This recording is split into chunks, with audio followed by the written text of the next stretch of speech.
All right. So we'll get started, and it is my pleasure today to host um, two speakers. They will co-present a talk on underlying factors of extremism on cyber social space. Um, Dr. Amit Seth and Dr. Ugur Kursuncu. I know Dr. Amit Seth for over 10 years now, maybe more, and he has done tremendous work in data analysis, especially social media and other forms of data. He is recently the founding director of University of South Carolina's university-wide Artificial Intelligence Institute. He is a fellow of IEEE, AAAI, and AAAS. His current research themes are at the intersection of big data and AI, including physical, cyber, social, big data, semantic, cognitive, perceptual computing, knowledge infused learning, and augmented personalized health. Along with Dr. Said, we have Dr. Kursuncu, who is a postdoctoral researcher at the AI Institute, and he received his PhD in computer science from the University of Georgia. His research is in the pursuit of gaining a better understanding of online human behavior with social impact, spanning multiple disciplines from computer science to cognitive, political, and health sciences. Specifically, one leg of his work focuses on a nuanced analysis of online communications concerning malevolent activities run by ill-intentioned actors or orchestrated by malicious groups that are harming our society at large. So with that introduction, I would like to request Dr. Seth and Dr. Kursuncu to tell us more about their work. Thank you, Nitin. So really the presenter is Ugur. I'm just getting things started. Ugur is coordinating an interesting activity in our group that involves participation of a whole bunch of collaborators. A number of them are outside South Carolina. And you'll see the name of some of them or most of them listed in the part of the team in the slide. Let's go to second slide here. Sure. Um, the fact that there is a significant role that the social media platforms have provided the ability for extremist group to expand their activity, to recruit, is reasonably well documented. The concern is that the platform themselves are making inadequate effort. And we probably remark later on why that may be the case and why research like the one that we present is necessary to gain the handle such that they can play a bigger role. Government wants to, platform to use their social responsibility and remove harmful content.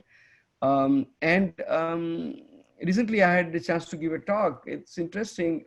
It occurred to me that the amount of use of social media for negative activity might have exceeded the amount of use to do the positive activity, or at least the negative activity is so large in percentage that is becoming a big problem. Next page. Even in the narrower context of COVID-19, you start seeing all these headlines. So while there has been a lot of, in the past, we are aware of the use of, of these online platforms by the extremists, even in this, any particular crisis that happens, event that happens, these guys are really adapting very fast. Now, next slide.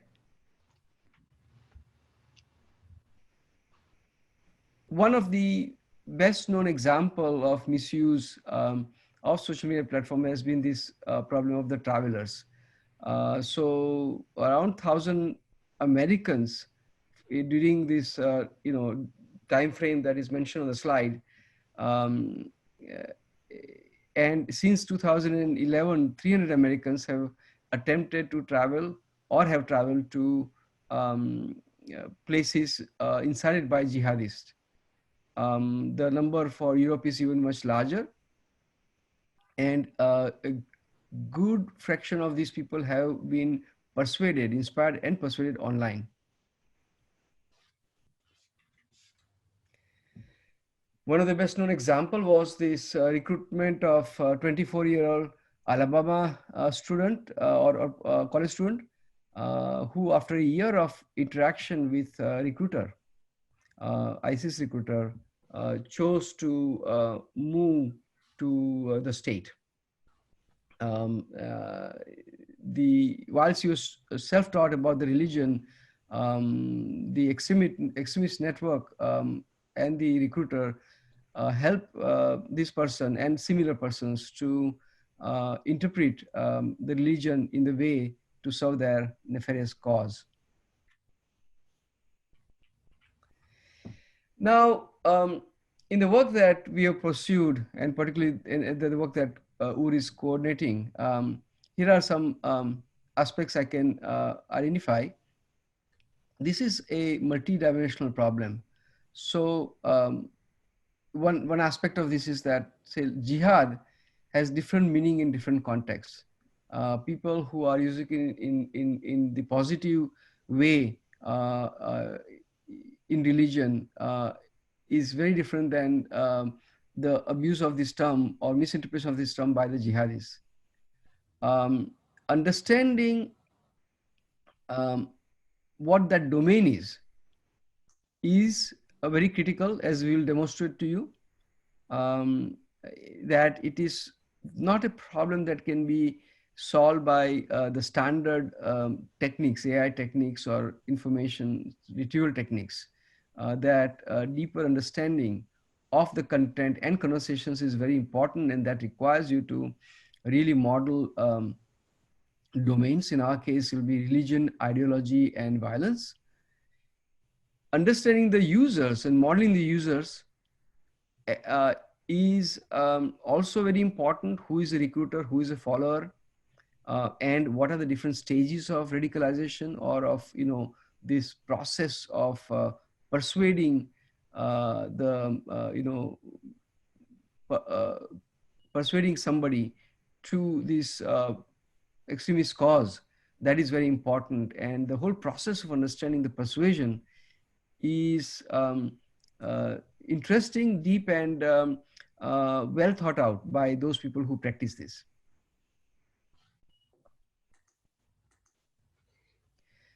One of our collaborators is a political science at UMass, and he has done empirical work. And in our case, so the relevant to our particular case is this radicalization scale, where he has laid out he has laid out the scale to these 5 levels, from none to severe, and how you can see the description of what those stages are: mainstream views, low support for political moderation, all the way to call for action to join and fight the use of violence. And there are a bunch of indicators that have been identified that help us connect the content with the these different stages of radicalization. So these are the kind of concepts or topics that are discussed at different stages of radicalization. And so the idea here is to analyze the content in the context that can provide us deeper understanding of the factors characterizing this radicalizing process. As you see, there's access. We have had access to some highly verified data of this process actually carried out on the network, social network, and you could, being able to study this, understand the process, and how in a methodical way um, a non-extremist person is radicalized by a recruiter is an interesting thing, and we want to be able to have the technological mechanisms to be able to isolate these parts of the process and study them and see what factors, those different dimensions that I mentioned, are playing the role. Next. So now this problem is made particularly challenging in that if you have wrong results, then you could have harmful results. That these extremists will succeed, and that you'll not be able to counter, this kind of activities. But if you have false alarm, that is also very jarring. That's also very. It's not, labeling somebody as a terrorist when that person is not, is can cause a huge backlash, and you have to be very worried about that. So quality, reliability of this prediction is very important, but also very challenging. So next I'm going to pass it on to Ur. He's going to take us more in the deep dive. Take all, Ur. Sure. So as we study online extremism, we focus more on actually Islamist extremism, as we can have access to domain experts, and we can have access to some high quality data, and so then we can employ our approach using all our resources. So the data set that we have used in this work, it was verified by Twitter, and later the accounts were suspended by Twitter, and the time frame was like 7 years of time frame. And the dataset includes 538 extremist users, and then we have also equally same amount of non-extremist users.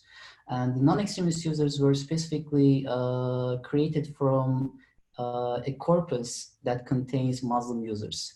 So the reason that we have actually picked Muslim users, so we want to actually see how we can separate extremist users from non-extremist users, because they are actually using the same, they are talking about the same religion, but their interpretation are actually very different. And that makes a difference actually between the extremists and non-extremists. So we wanted to explore the data, what kind of, what we have in the data. We need to understand the concepts that we have in the data, the language characteristics of the data, how these people are actually using the religious concepts and the and other mainstream concepts that we see and hear all the time, every day. And what we have seen here in the extremist content, so there are actually we have identified three groups of contexts, and one is actually the religion, and the other one is ideology, and the other one is hate. And what they do is most of the time they are trying to propagate their ideology, but they are actually using for doing that, they are using religion, and they are trying to also disseminate hatred against Western countries using their ideology and their religion as well. So for that reason, that was one observation that we have done in the data set. And after that, we have looked into the literature, what the literature was saying actually about the contextual dimensions. And it also confirmed that actually the political scientists working on religious extremism, so they also identified roughly the contextual dimensions, religion, ideology, and hate.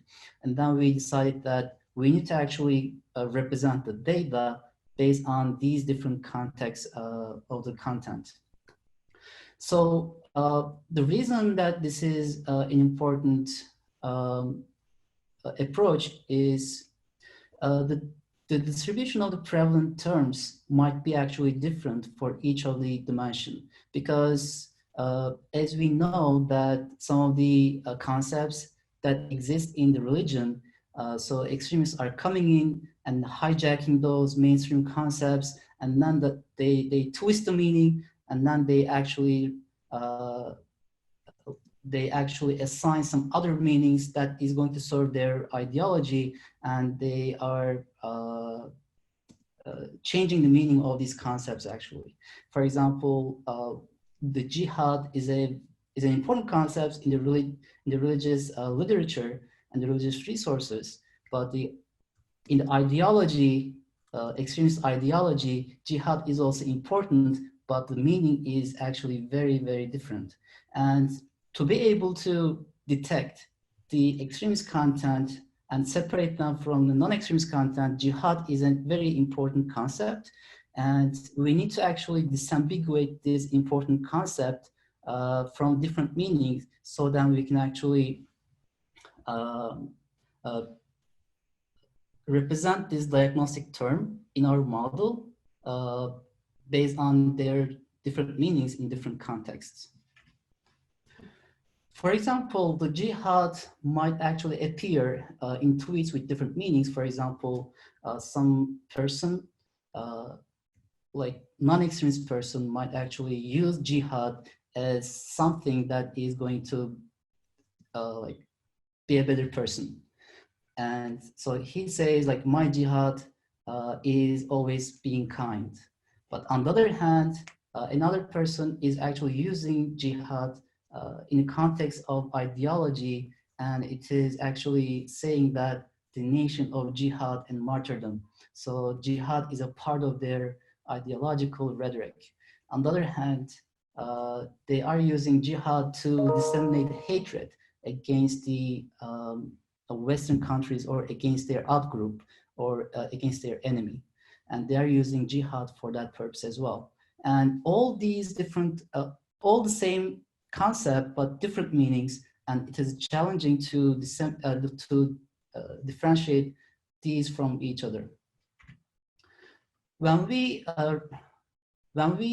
represent actually these, the same term for extremists and non-extremists, so we can see the difference as their similarity with other keywords. As you see here, the jihad is actually much more similar to other extremist concepts, for example, al-Waqi or Aqida or Sheth or Islamic State media. So these are the terms actually most of the time extremists are actually using. Al-Waqi is a very well-known ideologue, and Aqida is actually one concept that the Islamist extremists are they keep using. Islamic State media, we all know. On the other hand, non-extremist people are using jihad for maybe innocuous religious terms, Quran, Muslims, Imam.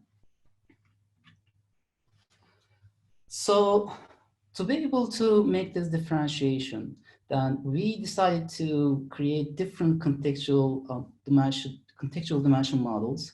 And then for each of these dimensions, religion, ideology, and hate, we are creating a language model. And to be able to do that, so we didn't start from the data actually, but we went to an external knowledge resource. For each of these religion, ideology, and hate dimensions, we utilize external ground truth resources, the corpora, which has been identified by our domain expert, political scientist domain expert. And for religion, we are using Quran and Hadith, because extremist users are actually making references to those resources. On the other hand, ideology, we are using the books or lectures of the ideologues. Ideologues have been identified by the political scientists as well. And also the hate, we are using hate speech corpus that was published before, specific to Twitter as well.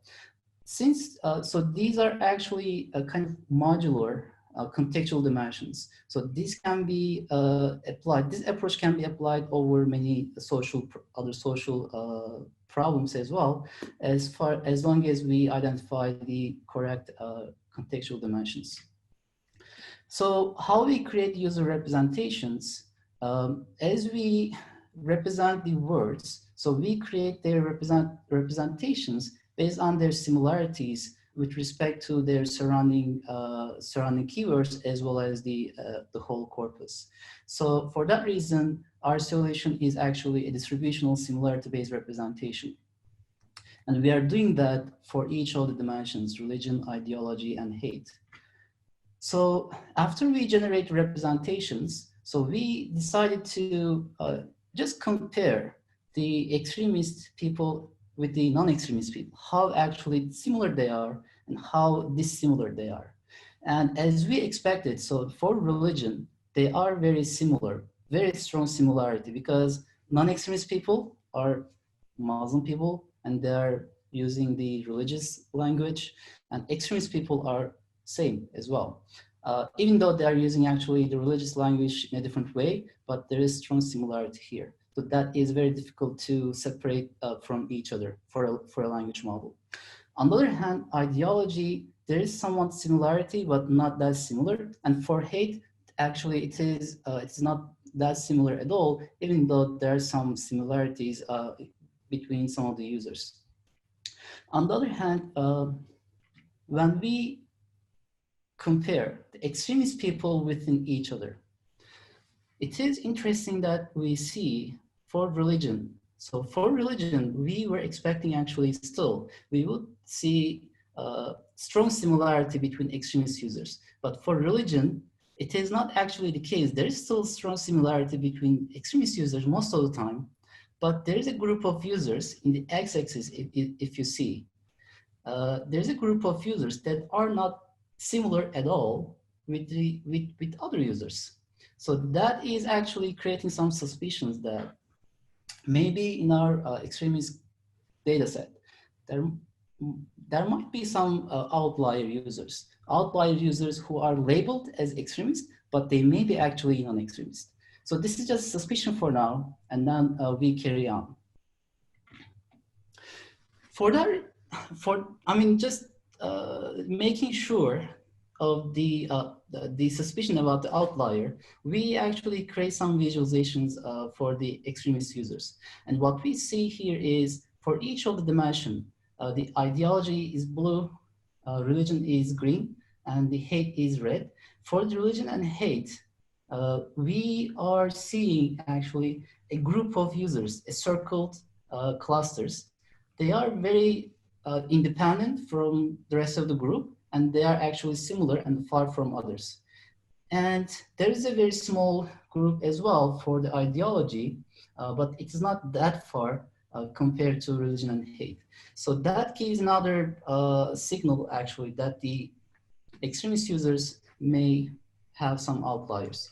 So to be able to make sure that what we have done is we have randomly picked 10 random users from each dimensions, and then see again how they are actually spread out in space. And then what we see here is the same clusters are being formed, and we want to see also if the users in each of these clusters are the same users or not.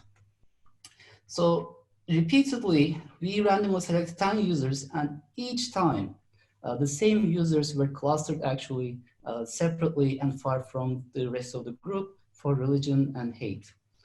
So that has created a big suspicion that the dataset has outliers. So we used a clustering, hierarchical clustering algorithm to cluster the users, like the for the extremist users. And then we created two different groups for religion dimension, ideology dimension, and the hate dimension. And we did the statistical analysis whether this separation actually is statistically significant, and we see that it is. And now we have selected some random sample of 76 users, 55%, and gave it to our political science expert. And he validated that these users are actually outliers, and the kappa score was 83%. So at the end, so we obtained a set of 49 users, and then we labeled them as outliers and then removed from the dataset. And then these are the content from the outlier users. So they were mostly talking about the marriage or Allah, silence, Islam leaders, cake, and so on, which are seemingly not very indicators of extremist content. On the other hand, since we are using 3 different dimensions, we know that not all the extremist users are actually equal. And some users may be actually at the beginning of the radicalization process. Some users may be at the end of the radicalization process. And for each of the stage or the level of radicalization, the intensity or density of the ideology or religion or hate may be actually different. So for some users, we might have some sparse representations for religion, for ideology, or for hate. And that is going to impact our models for performance. So for that reason, we have created an approach for imputing these sparse representations, and we use topical similarity of the content to be able to account for the sparsity.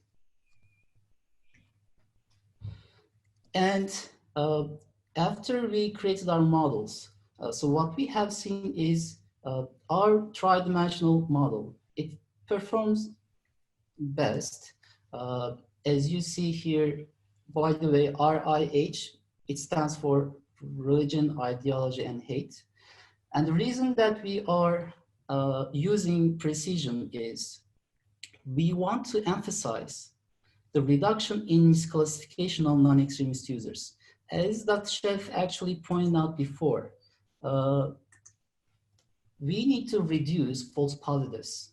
And we need to reduce the false positives, meaning we need to reduce the misclassification of non-extremists compared to reduction of misclassification of extremists. So we might be actually better off missing on some extremist users being misclassified as non-extremists, and we may actually have a better motivation to reduce the misclassification of non-extremists, because that is going to be huge numbers. So even like 1% 1% increase in precision is going to impact millions of people.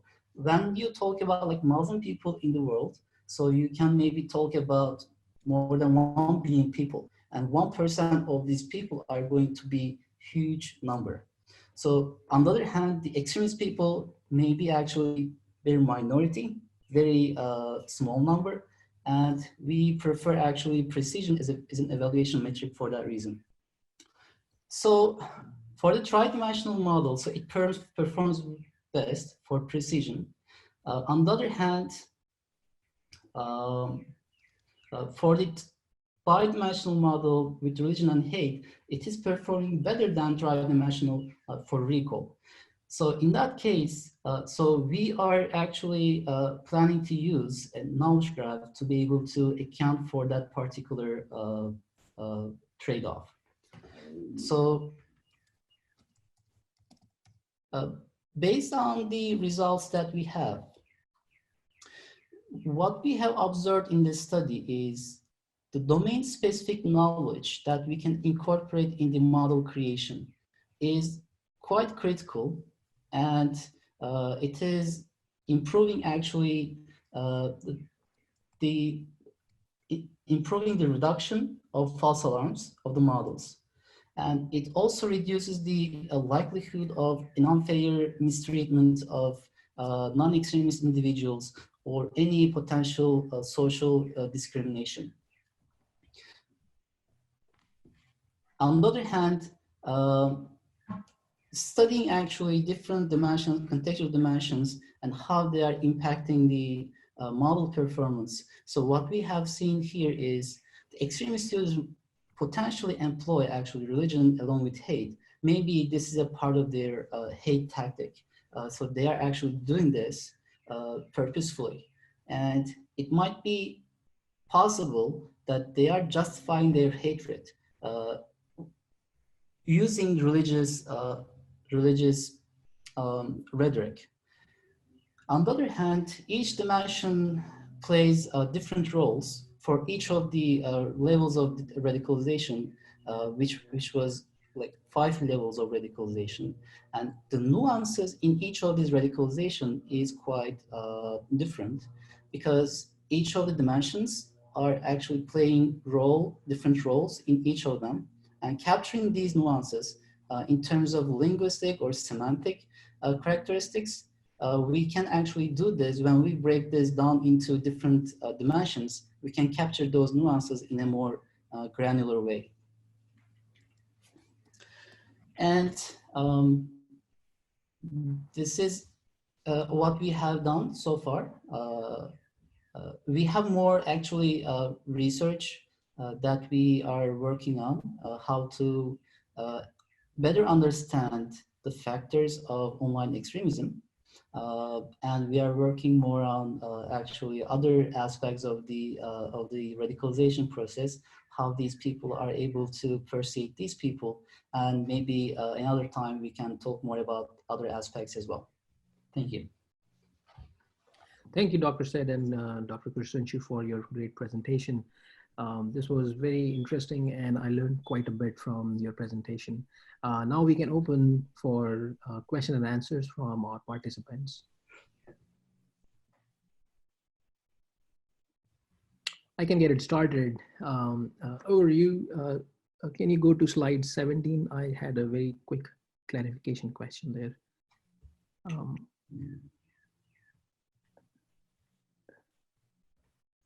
17, yeah. So could you explain what was the X and Y axis here? So we are, so these are the representations generated from language models. In this case, we have used a word2vec, and to be able to create this, so we just measuring the distance between the two representations using cosine similarity. And we are just measuring that and then creating this heat map. Okay. So the x-axis is still the users, extremist users, and the y-axis is the non-extremist users. So the data set comprised of 500 extremist and 500 non-extremist users? That's right, that's right. 538. Okay. Mm-hmm. Hi, this is Phil Metzer. I also have a question here. So how did you, so I understand the corpus was from Twitter, correct? Yes, yes. So how did you go from the word2vec to profiles for users? So you had to do aggregation across words in a tweet and then aggregation across tweets for a user. So I was wondering how you did that, those two levels of aggregation. So we did not actually, so the data sets we have aggregated from 2 resources, and one of them was from one published resource by Miriam Fernandez, and the other one was actually from Emilia Ferrara, who used to be working with you, I think. Yes. And he published a list of users. Actually, it was a group of users, group of volunteers called Lucky Troll Group. And they were actually identifying the likely ISIS supporters and reporting to Twitter, and Twitter was reviewing those and then suspending their accounts after verification that they are actually ISIS supporters. And we have taken the list of the users that was published, and then we gathered actually their past tweets, and then we combined the two data sets accordingly. Yeah, but what I was asking is, how did you go? So in order to compute similarity, you need to have a vector representation of each user. Yes. Yes. I was asking how you build those vector representations, because you said that you started from word to vec, which gives you a vector for Yes. each word. We created the word to vec representations using these external resources. So to be able to, for example, for religion dimension, we have created one word to vec representation. For ideology, another model, and for hate, we created another model. And using these models, we created the user representation of each user. And user representation meaning is we aggregated the tweets for each user, and then we create representation accordingly. I think So question was about that's where how you did that aggregation. I'm sorry? Yeah, I was asking about the details of that aggregation. Was it just an average? Yes, that's an average, yes. So you average across the words in a tweet, or across all the words in all the tweets? Or do you first average across tweets and then across, words and then across tweets? So I'm asking, because there's lots of different ways to do this, and the results are dependent on that. So I wanted to understand how you did that. So we first average across a tweet, and then across the tweets for a user. Okay, so it's an average of averages of vectors. Yes. Thank you. Sure. That seems like a reasonable strategy to me. Well, I had a question as well, unless someone else wants to go first. This is Sarah. So really fascinating presentation, very useful. But Phil's question got me wondering, do you look at all at how the Twitter users network to each other? So we have the network information, but in this specific study, we didn't look at the network interactions. So this is something we are working on also right now, how these people are actually interacting with each other. So it was interesting that when we also look at the information density for each of the dimensions for the users, so there is actually differences between the religion and the ideology. So for some of the users, ideology is actually much higher, much denser compared to majority of the users. So the ideology users are actually a small number of users. On the other hand, the users with religion and hate, it is actually a majority of the users. So we are actually working on right now a network analysis where we can see who are the recruiters and who are actually the followers being radicalized by the recruiters.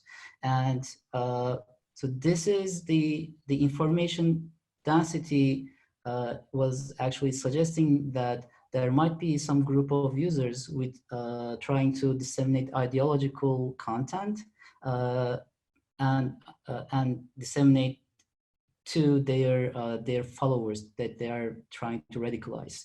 And so we are actually in the process of identifying those recruiters and followers at the intersection of network analysis and their content as well. Yeah, no, I think it's fascinating. I mean, I am a traditional content analysis person. Sure. So I feel that content is extremely powerful, and I have been a little frustrated that people have gone for network, not content. So I think that wherever you can try to get a useful intersection of the two instead of just talking about content or just talking about network is really, really useful, not just in this context, but in general in terms of leveraging the particular affordances of social media. Let me add something, I think, to the point Sarah made. What makes, at least for me, this this much more exciting is that a lot of work has been done in content analysis, and often the tendency is to let the data speak and see what we can find, what pattern we can find, and all that. When we go into this complex domain, I instinctively feel that the empirical work that the social scientists may have done, in this case, Achilow's work that we built upon, is almost required. Without that, it will be uh, the words will be jumbled up in so many different dimensions, and that the true meaning will not come about. Hence, being able to say, I'm going to study this from religious perspective, from ideology perspective, from hate perspective, or violence perspective, and that in doing so, actually, doing the painstaking work of taking hadith and Quran, and then actually creating a fairly good knowledge graph or ontology, and kind of using that to filter and understand that dimension independently from ideological dimension, was is the key to studying these kind of relatively complex problems. And one of the very interesting thing was in this again, empirically there were 5 stages that were outlined. What was very insightful was to see which of these dimensions of religion and ideology played particular role in each of these different phases. So it looks like you're getting an understanding of cognitive process that the recruiter is using in first using religion, getting to some level, and then going to ideology, getting to some level, next level, and then using the violence for the last action kind of part of it, or so now there is always a danger that you start with this empirical model and there is kind of a hypothesis, and then you lose out on the real signals, and that remains. But the problem is otherwise just so complex that you will not get a sense of what's happening with different these levels and process steps in the process, without having this domain aspect of it, and without actually building good domain models, and without taking the combining the statistical processing, word to vec kind of stuff, and embeddings with domain infusion as we do. So our group's key emphasis these days in knowledge infused deep learning, and this is just one of the instances of that line of work that we are doing. I think it's great, and you're totally preaching to the choir here. As I'm a political scientist, yeah, I'm right now looking at Russian disinformation narratives, but I'm starting with the narrative, not with suspected, trolls or bots or anything like that. And it's complicated, but I completely agree with you about the signal noise issue, and I totally think that having a ground truth corpus is just really, really important. Because it's important because, for example, these malevolent actors on social media, they are using some mainstream concepts and mainstream language that all other people are using most of the time. In this specific example, the Islamist extremist networks, groups, so they are using Islamic mainstream resources and language to justify their violent and extremist ideology. And most of the time, it is really difficult to separate both from each other. And this is most of the time, and most likely that the social media companies are reluctant actually to solve this problem like in a real time. And specifically, one of the reasons actually that this is our theory, but maybe one of the reasons that we have found outliers in the data sets, because we relied this data set knowing that the data set was verified by Twitter. But we had outliers in the data set, which are not actually extremists. And later we found out that the Twitter experts were actually not domain experts for Islamist extremism.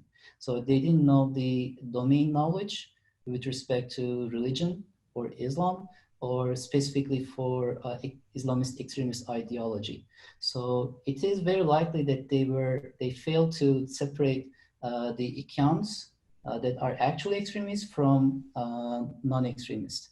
And there was like 10% of the outliers, maybe that was the reason.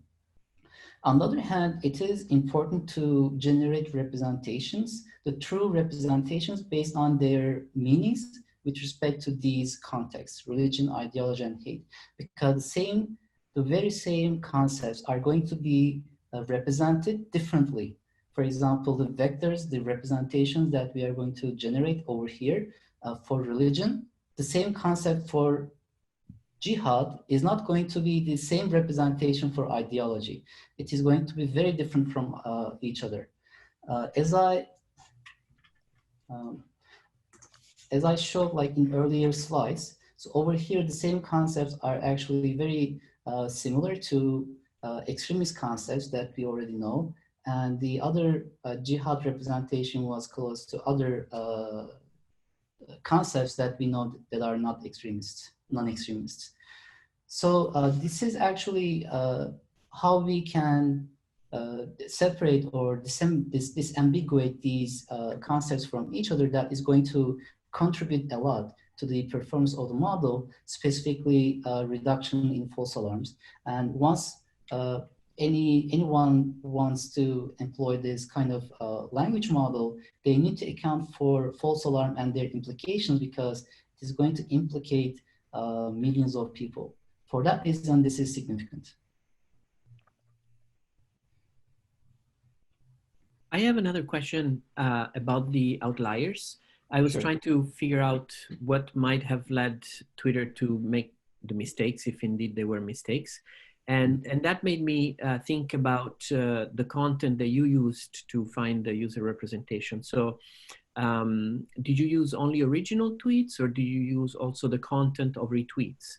So because I was wondering if perhaps some of these people who are not necessarily extremists from your perspective, when you look at what they write, but perhaps they have occasionally retweeted something posted by somebody else, that might have affected Twitter decision, but it may or may not have affected your classification depending on whether or not you consider the content in retweets. So I was curious about how you chose. So we were also curious actually what kind of these outliers, since the dataset was verified by Twitter, what was the reason actually for that particular so-called mistake, or if there's a mistake. And the team that verifies all the reported users to review whether they are supporting or they are IC supporters or not. So they were actually a general abuse detection team. So they were actually the team verifying the users who were abusing the platform, spreading bad behavior.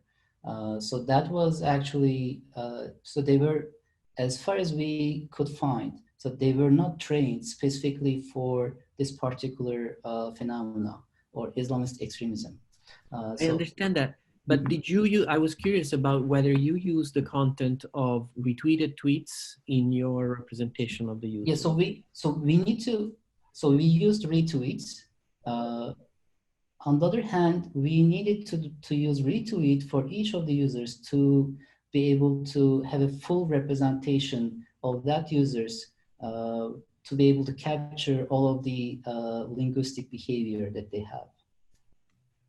Okay, so you counted the content of a retweeted tweet as part of the content produced by a user. Yes, that's right. Thank you.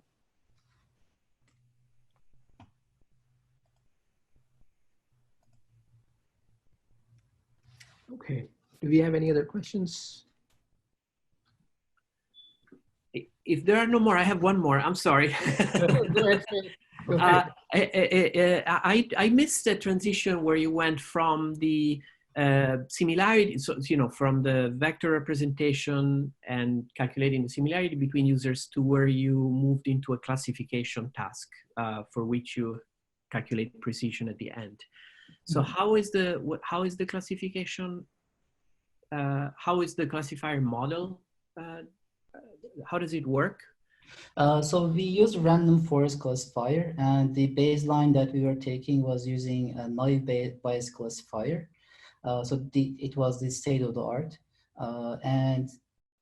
So we used random forest classifier, and to be able to generate the representations, we used word2vec. And so you use the word2vec values of the vector as features fed into the random forest. Yes. And the precision and recall that you're reporting is based on what? Cross-validation or? So we after we generate representation for each dimension, so we concatenated the representations, and then again reduce the dimension, and then we fed into the random forest algorithm. Okay. And I was just, the last question is, Sure. How did you measure your performance? Using cross-validation or? Oh yeah, of course. We use cross-validation tenfold. Okay. So thank you. That answers my question. And of course, that is always a challenge in these cases because you can get relatively high as you do very good performance within the domain with cross-validation, but these kind of tasks in these real-world scenarios are really challenges when you go cross-domain. We find our models, which are for doing some different tasks, which is bot detection, we find that they do really, really well within domain, but very poorly cross domain. So that's always a challenge, of course, for all of these applications. But let me thank you guys. Really great presentation. I learned a lot. Thank you, Phil, for the questions. That definitely help us know a little bit more about the approach. If I may, I would like to ask one question to Dr. Sheth and Dr. Kursuncu. Given this study, now, as we know that the behaviors keep evolving, now, how do you see application of your research or the models that you have developed? What would need to be done to detect new forms of, giving new forms of behavior, to detect the same users with their new forms of behavior? Not sure if I made my question clear. Sure. Should we be able to represent that behavior, the behavior that you are thinking about? Is this in the of the type like these 5 stages of radicalization and the process of moving across that, or something else you have in mind when you say behavior? So there are multiple dimensions to that question. One is we sometimes see that people share things on Twitter when they're in the initial stages, but then they move to some private platforms or more closed platforms when they are getting close to recruitment stages or level of 4 from your scale. Yeah. So that is something that we have observed, that they move or migrate from one platform to the other. That is one form of behavior. Another form of behavior could be, what if the type of features you have used may not be adequate now? Maybe they have changed their tactics. They're using different types of words or different type of content. So in that case, how would the model adapt to these evolving behaviors? Yeah, very good question. Go wanna go ahead ahead? if you want, otherwise I'll take. Okay.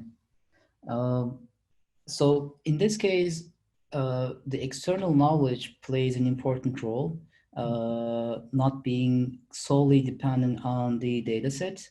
So then you can generate representations regardless of the platform. On the other hand, creation of the model is going to be dependent on still the data set that you have. On the other hand, we believe that dynamic knowledge graphs can address to this question, as we can represent the online behavior of these groups in a knowledge graph, and this knowledge graph can be evolved over time depending on the changes in this behavior, so that we can actually incorporate that knowledge in a model in a continuous in continuous manner. So this is, I mean, still an open question for us, and how you can continuously evolve this knowledge graph first, and then you can incorporate that in the model. So first, the first answer that I could give would be this, actually. Yeah. So slightly repeating. Given here the focus is on content, there is more that needs to be done beyond content. But just for content aspect of it, the change in the topics and the change in the concepts that they use, if that changes, I think that that's where we've been trying to do more and more work on the so-called knowledge graph evolution or dynamic knowledge graphs. And in many activities, new concepts come in, and new, how do you detect that those concepts are there now as part of the conversation, and how do you make them, how do you enhance, extend your knowledge graph or knowledge model for that domain to include them. That part we have been working on for some time. I have not been able to give enough attention to it because of other problems going on, but it's been a theme that we will be working more on. So that way the topic drift or concept drift kind of stuff, that we expect to capture along this line. There is also increasing value for incorporating the time concept, meaning the concept, when a particular concept becomes dominant in a particular part of conversation, and when we incorporate that into our knowledge graph to also have the time information recorded, that also becomes part of the domain specific approach that we pursue. But your question demands more than this, and just don't know all the other ways that we need to look at. Well, I would like to thank you very much, Amit and Ugur, for this fantastic presentation.